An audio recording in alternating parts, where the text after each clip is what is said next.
Hey everyone, welcome back to my channel.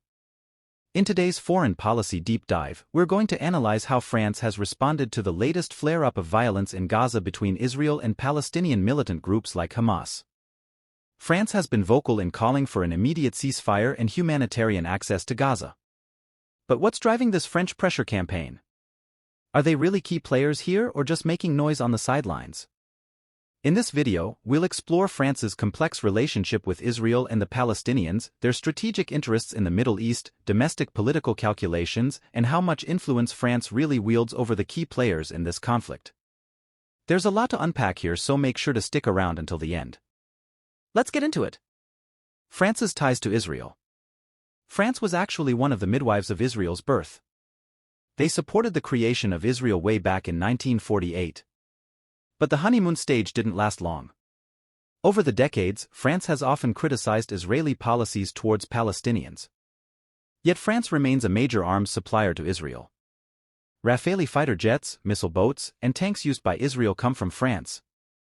So France has never fully abandoned Israel, despite public spats from time to time. In fact, France has the largest Jewish population in Europe.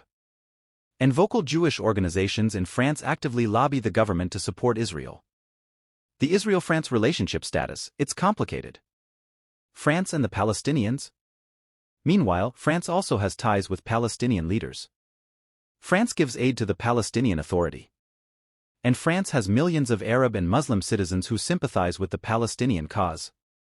So France has to walk a diplomatic tightrope, satisfying everyone, while also carving out an influential role for itself in mediating the conflict. Let's talk about why the Middle East matters so much to France. France's Middle East interests. For France, resolving the Israeli-Palestinian conflict is about more than just peace in the region. It's about advancing France's own strategic and economic interests. For example, France imports oil and gas from places like Algeria and Qatar. Ensuring energy security and trade means France wants the Middle East to be stable. France also wants to limit the influx of refugees from the region.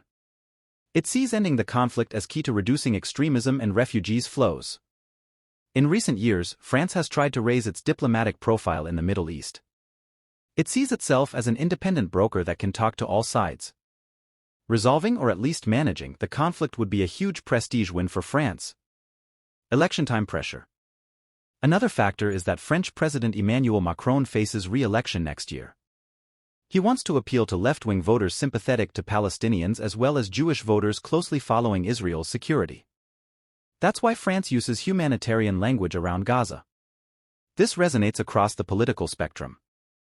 Macron wants to project France as a principled mediator working with regional leaders. It's all connected to France's wider bid for influence in the Middle East. France's bid for sway in the Middle East. Here's the realpolitik. France wants to leverage its relationships in the region to become a primetime diplomatic player. In recent years, France has tried to fill the vacuum left by the US disengaging under President Trump.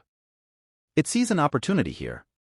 Success in Gaza could boost France's ambitions to be seen as a global power broker able to solve the toughest conflicts. It may not have the hard power arsenal of the US, but it believes it has the finesse required for high-stakes mediation. Now let's get to the central question. What concrete impact can France have? France was vocal in calling for a ceasefire early on. It is making humanitarian appeals and engaging with leaders across the spectrum. But does France have actual leverage here beyond rhetoric? Probably not too much. France can't pressure Israel in any meaningful way. And France's direct ties to Hamas are minimal. The US remains the real player here with unmatched sway over Israel.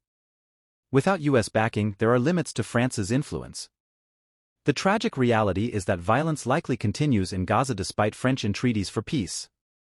Still, give France credit for consolidating its image as a key mediator in Israeli-Palestinian affairs.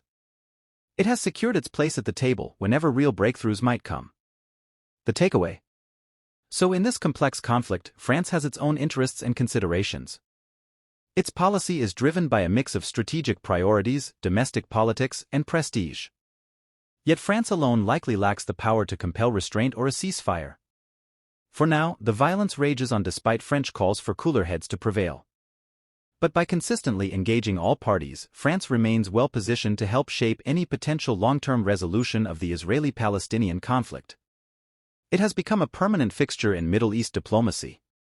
Alright everyone, that's my take on where France stands here. Let me know your thoughts in the comments. And don't forget to like and subscribe for more content like this. Catch you next time.